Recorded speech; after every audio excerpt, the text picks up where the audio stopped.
राम भजे भक्तों, आज मैं आपको कार्तिक महात्म्य का 27वां अध्याय सुना रही हूँ। गणों ने कहा, नियमों का पालन करता हुआ विष्णुदास किसी समय भोजन बना रहा था कि कोई छिपकर उसका पाक चुरा ले गया। उसने उस पाक को वहां न देखकर भी सायंकाल की आराधना न होने और व्रत भंग के डर से फिर भोजन नहीं बनाया। दूसरे दिन फिर भोजन बनाकर विष्णु भगवान को भोग लगा रहा था कि तब तक फिर कोई पाक चुरा ले गया। हे राजा, इस प्रकार लगातार 7 दिन तक कोई उसका पाक चुराता रहा। तब विस्मित होकर वह अपने मन में विचारने लगा, यह बड़ी विचित्र घटना है कि न जाने कौन मेरे पाक को नित्य प्रति चुरा ले जाता है। फिर भी यह परम सन्यासियों का स्थान है, इसे नहीं छोड़ना चाहिए। यदि मैं फिर भोजन बनाकर भक्षण करता हूँ तो सायंकाल देरी होगी और इस प्रकार की पूजा कैसे छोड़ी जाएगी। पाक बनाकर तुरंत मुझे भोजन नहीं करना चाहिए, क्योंकि बिना भगवान को अर्पण किए वैष्णव लोग भोजन नहीं करते। 7 दिन निराहार बीते और मैं व्रत में तत्पर ही हूँ। आज भली भांति इस भोजन की रक्षा करता हूँ। यह सोचकर भोजन बनाकर उसी स्थान पर ओट में छिप कर बैठ गया। उसी समय पकवान को चुराते हुए किसी एक चांडाल को देखा, जिसका शरीर भूख प्यास से दुर्बल हो रहा है, केवल शरीर में अस्थि पंजर शेष है। उस चांडाल को देखकर श्रेष्ठ ब्राह्मण का चित्त दया से दुखित हो गया।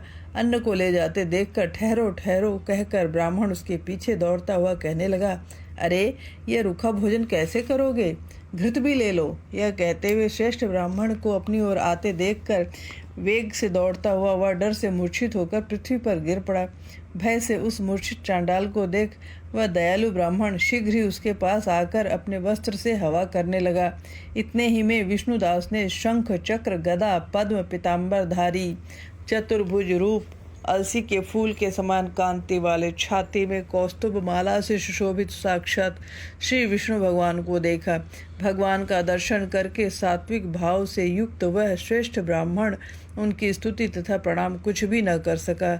वहीं पर सब इंद्र आदि देवतागण भी उपस्थित हो गए और गंधर्व तथा अप्सराएं आकर प्रसन्न होकर नृत्य गीत आदि करने लगी।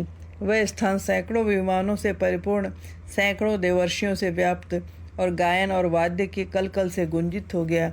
तब विष्णु भगवान सात्विक व्रतधारी अपने भक्त विष्णुदास को छाती से लगाकर अपना रूप देकर अपने साथ वैकुंठ धाम को ले गए।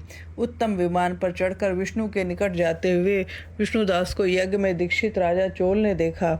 बैकुंठ भवन में जाते हुए विष्णुदास को देखकर अपने गुरु मुद्गल को शीघ्रता से बुलाकर राजा चोल ने कहा, जिसकी स्पर्धा से मैंने यज्ञ दान आदि किया है, वह विष्णुदास ब्राह्मण विष्णु का रूप धारण कर बैकुंठ जा रहा है। मैंने यज्ञ में आपसे दीक्षा लेकर इस वैष्णव यज्ञ को विधिपूर्वक किया है, अग्नि में हवन और ब्राह्मणों को दान आदि से संतुष्ट किया है।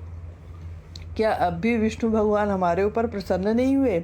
विष्णुदास की भक्ति से ही विष्णु भगवान ने विष्णुदास को दर्शन दिया। इससे सिद्ध हुआ कि दान आदि और यज्ञ के करने से विष्णु भगवान प्रसन्न नहीं होते, अपितु केवल भक्ति से उनका दर्शन होता है। ऐसा कहकर उसने अपने भांजे को राजगद्दी पर बैठाया, क्योंकि लड़कपन से ही यज्ञ में दीक्षित होने के कारण राजा पुत्रहीन था। इसी कारण आज भी उस देश में राज्य के अधिकारी उसी नियम के अनुसार भांजे ही हुआ करते हैं।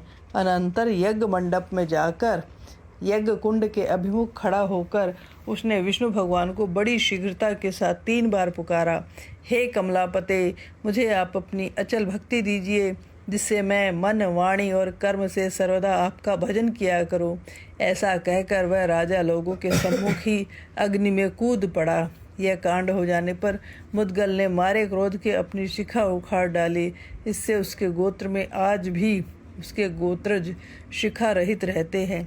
इतने ही में भक्त वत्सल विष्णु भगवान कुंड के सम्मुख प्रकट होकर चोलेश्वर को दर्शन दिए और हृदय से लगाकर विमान पर आगे चढ़ा लिए।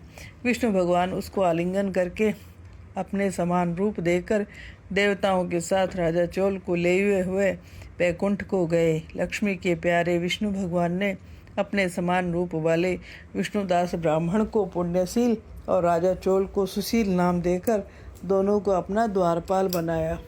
श्री कृष्ण गोविंद हरे मुरारी, हे नाथ नारायण वासुदेवा। श्री कृष्ण गोविंद हरे मुरारी, हे नाथ नारायण वासुदेवा, श्री कृष्ण गोविंद हरे मुरारी, हे नाथ नारायण वासुदेवा।